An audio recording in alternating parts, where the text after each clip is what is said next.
ఓవైపు ఐపీఎల్ ధూమ్ ధామ్ గా సాగుతోంది. మరోవైపు టీ20 వరల్డ్ కప్ గురించి జోరుగా చర్చ జరుగుతోంది. టీమిండియా ఎలా ఉంటే బాగుంటుంది అన్న అంశంపై మాజీలు రియాక్ట్ అవుతున్నారు. ఎవరి అభిప్రాయాలు వారు చెబుతున్నారు. ఐపీఎల్లో దంచి కొడుతున్న వారికి కొందరు జై కొడుతున్నారు. మరికొందరు మాత్రం అనుభవానికి ప్రయారిటీ ఇస్తున్నారు. తాజాగా టీమిండియా ఎంపికపై మాజీ క్రికెటర్ వీరేంద్ర సెహ్వాగ్ స్పందించాడు. బ్యాటింగ్ ఆర్డర్ గురించి ప్రస్తావించకపోయినా 11 మందిని మాత్రం ఎంపిక చేశాడు. తుది జట్టులో హార్దిక్ పాండ్యా అవసరం లేదని చెప్పేశాడు. 15 మందిలో ఉన్న జట్టులో మాత్రం హార్దిక్ అవకాశం ఇవ్వలేదు.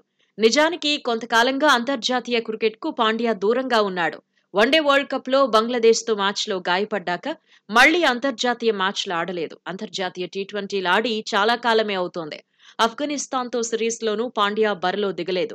ఫిట్నెస్ ట్రబుల్స్ నుంచి బయటపడ్డాక నేరుగా ఐపీఎల్లోనే ఆడుతున్నాడు. కానీ ఐపీఎల్లో అన్ని విభాగాల్లోనూ ఫెయిల్ అవుతున్నాడు. ఆల్రౌండర్ రోల్ కు న్యాయం చేయలేకపోతున్నాడు. అందుకే సెహ్వాగ్ కూడా పాండ్యాకు ఫైనల్ 11లో చోటివ్వలేదు.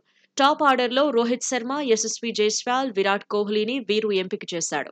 సూర్యకుమార్ యాదవ్ ను కూడా తీసుకున్నాడు. ఐపీఎల్లో శివం దూబే నిలకడగా రాణిస్తున్నాడు. చెన్నై సూపర్ కింగ్స్ తరపున బిగ్ ఇన్నింగ్స్ ఆడుతున్నాడు. భారీ సిక్స్లతో విరుచుకు పడుతున్నాడు. దీంతో దూబేను సెహ్వాగ్ రేస్ లో నిలబెట్టాడు. అయితే రింకు సింగ్, దూబేలో ఒకరికే తుది జట్టులో ఛాన్స్ అన్నాడు. వికెట్ కీపర్ల రేస్ లో ఎలాంటి అనుమానాలు లేకుండా రిషబ్ పంత్ కే జై కొట్టాడు. రీఎంట్రీలో అద్భుతంగా రాణిస్తున్న యువ వికెట్ కీపర్ ను ఫస్ట్ చాయిస్ గా సెహ్వాగ్ ఎంపిక చేశాడు. స్పిన్నర్ల విభాగంలో అక్షర్ పటేల్, చాహల్, రవి బిష్నోయ్ కు తుది జట్టులో ఛాన్స్ ఇవ్వలేదు. రవీంద్ర జడేజా, కుల్దీప్ యాదవ్ ను మాత్రం ఫైనల్ 11లోకి తీసుకున్నాడు. పేస్ విభాగంలో అర్షదీప్ సింగ్ ను సైడ్ చేశాడు. ప్రధానంగా పేసర్ గా జస్ప్రీత్ బుమ్రాను సెహ్వాగ్ ఎంపిక చేశాడు. మహ్మద్ సిరాజ్ ను తుది జట్టులోకి తీసుకున్నాడు. మూడో పేసర్ గా సందీప్ శర్మను ఎంపిక చేశాడు. ముంబై ఇండియన్స్ తో జరిగిన మ్యాచ్లో సందీప్ అద్భుతంగా రాణించాడు. పాండ్యా సేనను వణికించేశాడు. ఐపీఎల్లో సందీప్ కు మెరుగైన రికార్డే ఉంది.